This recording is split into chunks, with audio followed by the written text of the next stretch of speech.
ताकत तो पुलिस के पास होगी या फौज के पास होगी या लॉ एनफोर्समेंट की दीगर जो है, अगर वो डिसओबीडियंस पर खुदा ना खास्ता आ जाते हैं तो सुप्रीम कोर्ट कहां से अपनी ताकत देगी। हाँ, अब इसमें एक फैक्टर है बहुत ज्यादा जो डिसाइड करेगा, वो है अवाम। अवाम मुतहरक है, चार्ज हो चुकी है, अवाम के सामने बहुत सी चीजें सामने आ गई हैं। फिलहाल उन्होंने खान को अपना लीडर मान लिया है, लेकिन ये कि ये जो है ये बैलेंस को शिफ्ट कर सकता है।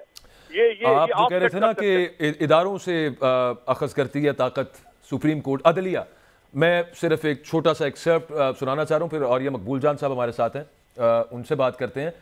ये जो शहबाज शरीफ साहब ने, वज़ीर आज़म साहब ने सदर मुमलिकत को ख़त लिखा, उस ख़त के जवाब में जिसमें कहा गया कि भाईजान इलेक्शन वक्त पर करा दें सुप्रीम कोर्ट के हुक्म के मुताबिक और मज़ीद कॉम्प्लेक्स मैटर्स ना हो जाएं कॉन्स्टिट्यूशनली, उससे बचने के लिए, तो ये उन्होंने आगे से जो जहाँ पर एक उन्होंने तौजीह दी वज़ीर आज़म साहब ने, उन्होंने ये कहा कि इलेक्शन करवाने की जिम्मेदारी जो है वो इलेक्शन कमीशन को सौंपी है आईने पाकिस्तान ने, और इलेक्शन कमीशन को यह तय करना है कि शफाफ व आज़ादाना इंतखाब कराने के लिए आर्टिकल 218 की ज़ैली शिक 3 के तहत साजगार माहौल कब मौजूद है। तो लिहाजा हुकूमत ने तो सीधा बता दिया है कि इलेक्शन कमीशन ही तय करेगा। तो अभी अगर इलेक्शन कमीशन ने यह तय कर रखा है कि 8 अक्टूबर को इलेक्शंस के लिए साजगार माहौल होगा शायद, तो वो 8 अक्टूबर को ही होगा। और अगर 8 अक्टूबर के बाद भी लगे इलेक्शन कमीशन को कि अब 8 अक्टूबर नहीं, अब 1 जनवरी 2024 को होंगे इलेक्शंस, तो वो भी मुमकिन है। तो ये उनकी जो इस्तदलाल है वो तो इससे कुछ जो समझ आ रहा है वो मैंने आपके सामने रखा है। और ये मकबूल जान साहब बहुत शुक्रिया आपने वक्त दिया है। कल सर सुप्रीम कोर्ट में हेयरिंग है, उम्मीदें तो बहुत हैं और सबको उम्मीद अब सुप्रीम कोर्ट से ही रह गई है। उससे पहले PMLN ने आई वुड से प्रेशराइज करना शुरू कर दिया। आज मरियम साहिबा ने जो बातें की हैं हम सुनवा भी नहीं सकते। अभी थोड़ी देर पहले मैं यही अर्ज कर रहा था। आपको क्या उम्मीद है सर सुप्रीम कोर्ट? देखिए, मैं समझता हूं कि बली जो है ना वो चीफ इलेक्शन कमिश्नर की चढ़ जानी है। उसकी बुनियादी वजह यह है कि सारे पीछे पीछे हट गए हैं और उन्होंने कहा है कि जनाब सिकंदर सुल्तान राजा साहब ने 8 अक्टूबर कहा है, तो सिकंदर सुल्तान राजा को सबसे पहले जाके सुप्रीम कोर्ट के सामने ये जस्टिफाई करना पड़ेगा कि भाईजान आपको जो आइन ने इख्तियार दिए हैं, क्या आपने आइन के मुताबिक आपने रिक्वेजिशन की कि इतने बंदे मुझे दे दो। अगर रिक्वेजिशन करने के बाद इनकार होता तो फिर तो ठीक था। फिर सिकंदर सुल्तान साहब ने जो एक अपना जवाब जमा कराया, जो ऑर्डर किया है, उसके अंदर बड़े बड़े मज़े का खेज बातें। मतलब उन्होंने लिखा है कि 8 फरवरी को मेरी मीटिंग होती है चीफ सेक्रेटरी और IG के साथ, और उन्होंने कहा कि लॉ एंड ऑर्डर बड़ी खराब है, और उसमें वो 16 फरवरी का जो है वो जाफर एक्सप्रेस का धमाका भी शामिल कर लेते हैं। यानी वो इतने नजूमी साहब थे कि जो उनको 16 फरवरी यानी ये पहले पता चल गया था कि ये धमाका होने वाला है। तो मुझे लगता है कि आज शहबाज शरीफ साहब ने भी ये मोहर तस्दीक सब्त कर दिया है कि असल कल्प्रेट जो है, असल बदमाश जो है, ये तो चीफ इलेक्शन कमिश्नर है। हम तो इलेक्शन करवाना चाहते हैं। अच्छा, उसमें होगा क्या? होगा ये कि ये चारों तो चढ़ जाएंगे कल न कहीं न कहीं। लेकिन असल मसला ये है कि सुप्रीम कोर्ट को फिर करना क्या पड़ेगा। सुप्रीम कोर्ट को फिर या तो ये है कि फौरी तौर पे ऑर्डर करना पड़ेंगे। एक बात मैं आपको एक बात बताऊं कि वो पुराना जमाना बात कर रहे थे सजाद अली शाह साहब की, वो पूरे उसके एपिसोड को मैंने बहुत करीब से देखा हुआ है। आप अंदाजा करें कि मैं वो किताब है उसकी शमशेर अली खान की, जो कि नजम सेठी के पास है, जो छाप नहीं रहा।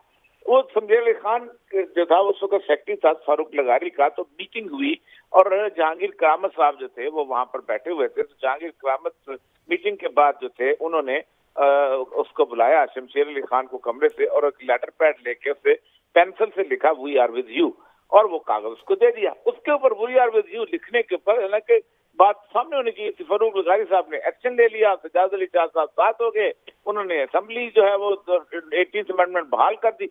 वो क्राइसिस का टाइम और था, ना नवाज शरीफ के कहने पे लोग निकल सकते थे और ना जरदारी के कहने पे। सर मैं थोड़ा सा आपसे ये इसी से बड़ा इंटरेस्टिंग एनेक्डोट दिया आपने उस किताब का, जो वैसे छपी नहीं, लेकिन आप चूंकि उसके खुद शाहिद हैं इन तमाम वाकयात के, मुझे ये बताइएगा ये वी आर विद यू इस वक्त वी आर विद यू ही है या आज के तनाजुर नहीं? वो हालात ऐसे थे कि वो असल में वो मामला थे 3 जगहों के अंदर। एक था कोयटा का वो जो चल रहा था उस वक्त अपना केस चल रहा था, जहाँ वो रफीक तार साहब ले गए थे, हमने वो प्रोसीडिंग भी देखी। वो कमरों की बंद सियासत में सुप्रीम कोर्ट कर रही थी और बचने की कोशिश कर रही थी। फैसला उनके खिलाफ आ गया हुआ था, उनके जजों का बच पा नहीं रहे थे, अपना इंस्टीट्यूशन उनसे संभल नहीं रहा था। ऊपर से फारूक लगारी और उनकी आपस में नवाज शरीफ की अनबन थी।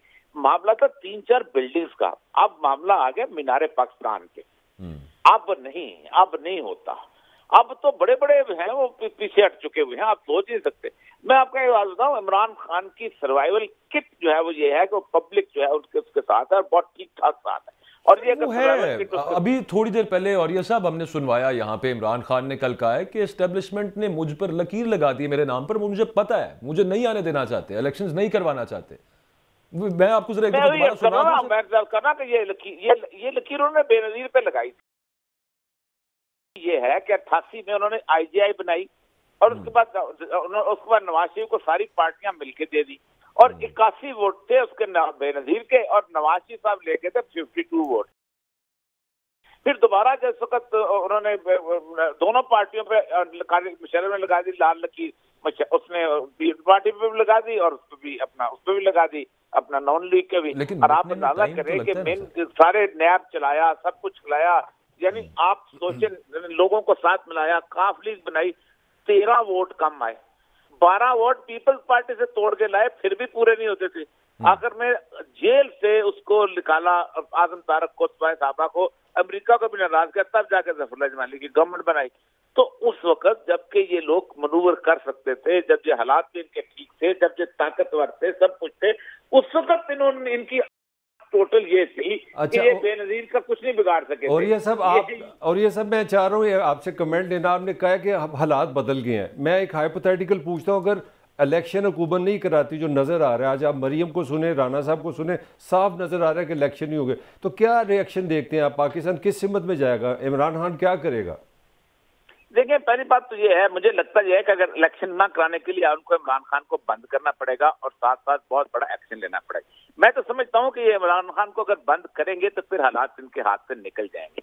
वो चाहते यही है कि ये शोर शर्म चाहते ना। मुझे नहीं लगता कि अगर कोई थोड़ी सी सूरत भी ऐसी है जिसको ये संभाल सकेंगे, इनके पास नहीं है। एक बात बताऊं आपको, इस वक्त दुनिया के सफीर जितने भी हैं वो घूमते फिर रहे हैं इनके पास और आगे पीछे कहते हैं कि खुदा के बंदो, तुमने अगर पंजाब और सिंध में ये काम शुरू कर दिया तो KPK में और बलूचिस्तान में ट्रेंड लोग बैठे हुए हैं और होता क्या है, अनारकी का फायदा उठाते हैं मुसल्लह अफराद। जो मुसल्लफ होता है वही फायदा उठाता है। आम अनारकी कैसे फायदा उठाता है? और तुम तो नहीं संभाल सकोगे, तुम तो अभी नहीं उधर संभाल सकते, तो पंजाब सिंध में ही हो गया। ये कौन सा सुफरा ने कहा है वैसे सर? ये बड़ी तशवीशनाक बात है कि अमेरिकन एम्बेसडर 3 दफा मिल चुका है इन लोगों से जाके इसी 2-3 दिन के अंदर कि इलेक्शंस करवा दें। नहीं, वो कहते हैं इंसान में इलेक्शन कराओ, जो कुछ भी कराओ, फॉर जो किया स्टेबल करो, वरना आप नहीं संभाल सकोगे, नारकरी होगी तो सारा। तो ये आलमी साजिश नहीं हो जाएगी फिर? ये औरिया साहब, ये तो खान साहब आलमी साजिश नहीं, उनको डर है, डर खान साहब तो कहते हैं अगर खुदा ना खास्ता, डर इस बात का है, अगर खुदा ना खास्ता सिर्फ 1 या 1.5 एटम बम चल जाए ना किसी मुल्क के अंदर, पाकिस्तान इंडिया के अंदर, अगर वो जो है ना 50s के, तो 25 साल के लिए पूरी दुनिया पे न्यूक्लियर विंटर आ जाएगी। यानी एक बादल की तय होगी जिसमें 25 साल तक 20% रोशनी पहुंचेगी।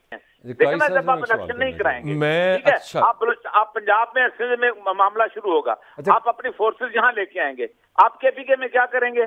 आप बलूचिस्तान की इंसर्जेंसी के वहां मुकाबले में क्या करेंगे? मेरे साहब, आप बात कर रहे थे कि अमेरिका के सफीर 3 दफ़ा मिल चुके हैं। मेरा ख्याल है आप मुख्तदर हल्कों की बात कर रहे थे, उनसे मुलाकात हुई है और बाकी दुनिया भर के सुफरा भी तशवीश में मुब्तला हैं कि पाकिस्तान की क्या सूरत हाल बनती जा रही है। एक सवाल ताहिर मलिक साहब ने उठाया था और मैं उसमें थोड़ा सा ऐड करना चाह रहा हूँ कि ये तो फिर अगेन वो बैरूनी साजिश वाला बयानिया इमरान खान साहब का, उसकी नफ़ी होती थोड़ी सी चले।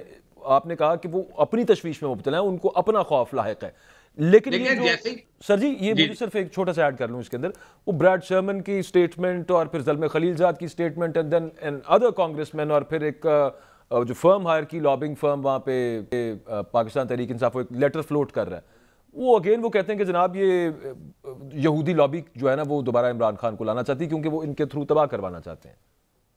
देखिए, पहली बात तो ये है कि होता ये है नॉर्मली कि अमेरिका जो है अमूमन दुनिया पूरी के अंदर इनके जरिए आता है, वहां पर स्टैब्लिश आर्मी के जरिए, पिनोशे को ले लें, सीसी को ले लें, सुहार्तो को ले लें, लेकिन वो करता यह है कि अगर उसको पता चल जाए कि आर्मी जो है हमारी, जिससे हम भरोसा कर रहे हैं, पिनोशे जो जर्नैल है, जनरल सुहार्तो जो है, तो फिर वो पॉपुलर आदमी के साथ ताल्लुकात बनाता है, क्योंकि वो समझता है कि पॉपुलर आदमी के साथ उसको आगे ही चलना है। अच्छा। पिनोशे उनका लाडला था, उनको चिली में लेके गए, अलंदे को कत्ल करवाया, उसको बाद में इलेक्शन लड़वाया, लेकिन जब पब्लिक अमेरिका के खिलाफ हुई तो पिनोशे को इंग्लैंड में छुपा हुआ था, कान से पकड़ के दे दिया। तो उनकी अपना मसाइल होते हैं। उनके असल मसला यह है कि जिस वक्त रॉबिन राफील आई थी तो मैंने उस वक्त भी कहा था कि अब अमेरिका ने ये सोच लिया हुआ है कि कुछ भी हो जाए पाकिस्तान के साथ, अब निकल तो सकते नहीं पाकिस्तान से, एक दफा वो पाकिस्तान से निकल जाएं तो इसका मतलब यह है कि यूक्रेन तक वो कहीं नहीं है। उसका मतलब है ना, रूस तो पूरा उनके पास नहीं है, ईरान उनके पास नहीं है, अफगानिस्तान उनके पास नहीं है, वो तो रीजन से निकल गए। तो उनकी अपनी मजबूरियां हैं इमरान खान के साथ। इमरान खान को निकाला भी उन्होंने नहीं था, अब उसके साथ वो कैसे कहते हैं बना के भी रखना चाहते हैं, इसीलिए वो इस तरह की सूरत कर रहे हैं।